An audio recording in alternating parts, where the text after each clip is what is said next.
জানুয়ারি মাস তো শেষের দিকে, কিন্তু আমাদের এখনো পর্যন্ত একটা পিকনিক করা হলো না। তাই ভাই বোনেরা মিলে ঠিক করলাম, চলো এবার একটা পিকনিক করতেই হবে। তাই সবাই মিলে চলে গেলাম বড় মাসির বাড়িতে।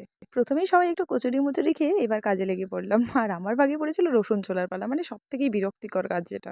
আর এদিকে দাদা বুনুদের সঙ্গে মিলে ভালো করে চিকেনগুলো ধুয়ে নিচ্ছে। তারপর ওরা আবার সবজি কাটতে বসে পড়েছে দিদার সঙ্গে।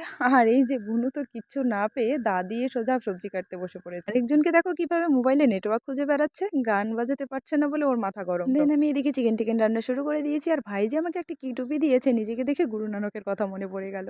রান্নাবান্না কমপ্লিট হওয়ার পর সবাই মিলে খাওয়া দাওয়া করে একটু আগুন তাপানোর জন্য চলে এলাম, আর সেখানেই তো শুরু হলো পুরো ভুতুড়ে মুহূর্ত।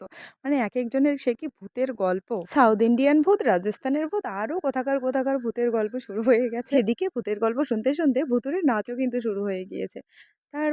পরদিন তো বৌদির হাতের রান্না খেয়ে তবেই আমরা বাড়ির দিকে রওনা। তো ব্লগটা ভালো লাগলে লাইক কমেন্ট করে দিও, আর চ্যানেলটা সাবস্ক্রাইব